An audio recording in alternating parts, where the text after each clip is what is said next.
Hello friends, night டின்னருக்கு வந்து சென்னா மசாலாவும் சப்பாத்தி தான் செய்ய போகிறேன். இந்த சென்னா மசாலா வந்து எப்படி செய்யணும்னுட்டு உங்களுக்கு சொல்லி காமிக்கிறேன். இந்த சென்னா வந்து ஒரு 5 மணி நேரம் ஊற வச்சுடுங்க. சென்னா வந்து ஒரு 4-5 விசில் வேக வச்சு எடுத்து வச்சுக்கிடணும்.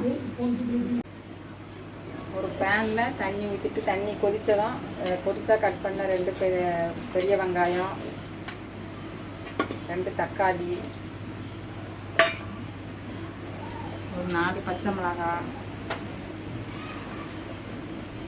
ஒரு 15 முந்திரி பருப்பு எல்லாத்தையும் நல்லா வேக வச்சு எடுத்து வச்சுக்கிடணும். எடுத்துக்கிடணும். அதுக்கப்புறம் இதை வந்து நல்லா ஃபைன் பேஸ்ட்டாக அரைச்சி எடுத்துக்கிடணும். 2 பெரிய வெங்காயம், 2 பொடிசாக கட் பண்ண தக்காளி, ஒரு 4 பச்சை மிளகாய், ஒரு 15 முந்திரி பருப்பு எல்லாத்தையும் வேக வச்சு எடுத்துட்டு அதை நல்லா ஃபைன் பேஸ்ட்டாக அரைச்சி எடுத்துக்கிடணும். எண்ணெய் காஞ்சதும் பட்டை, கிராம்பு, ஏலக்காய் போட்டுக்கணும். பொடிசாக கட் பண்ண பூண்டு, இஞ்சி, பூண்டு, வெங்காயம் இதெல்லாம் நல்லா வதங்கணும். அரைச்சி வச்ச பேஸ்ட்டை ஊற்றிக்கிடணும்.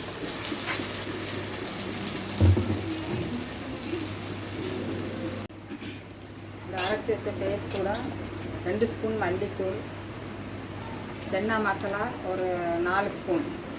சென்னா மசாலா தான் நிறையா சேர்க்கணும். அதுக்கப்புறம் வந்து ஒரு முழு சுண்டல், ஒரு 2 கைப்பிடி அளவுக்கு முழு சுண்டல் சேர்த்துக்கணும். அது வந்து கொஞ்சம் சுண்டலை வந்து மசிச்சு வச்சுக்கிடணும். அப்போ தான் அந்த சென்னா சென்னா மசாலா நல்லா கிரேவியாக இருக்கும். ஒரு பாதி சுண்டல் போல் மசிச்சு வச்சுக்கிட்டு பாதி முழுசாக சேர்க்கணும்.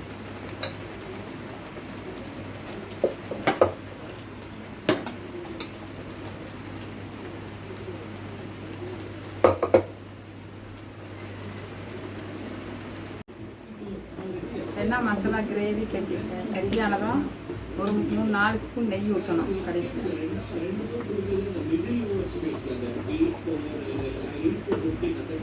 ஒரு கைப்பிடி அளவு புதினா, கொஞ்சம் கூட கஸ்தூரி மெத்தி போட்டு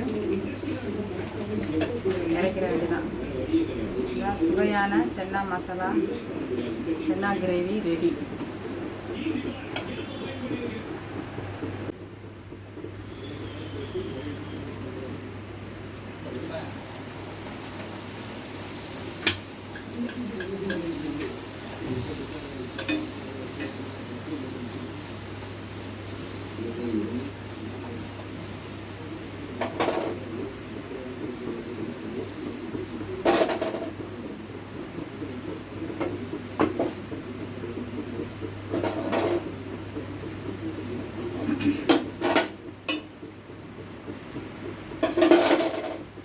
பூரியும் சென்னா மசாலாவும் ரெடிங்க.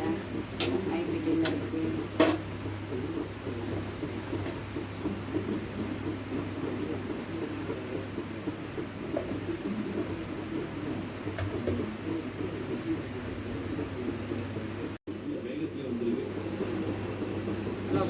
நைட்டு டின்னருக்கு வந்து சப்பாத்தியும் பூரியும் ரெடி ஆகிட்டு.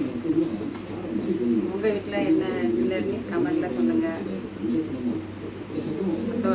அதோட வந்து என்னோடய சேனலுக்கு வந்து லைக் பண்ணுங்கள், சப்ஸ்கிரைப் பண்ணுங்கள்.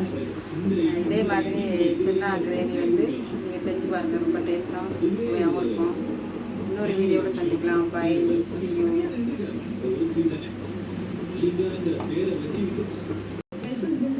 Business from label to website.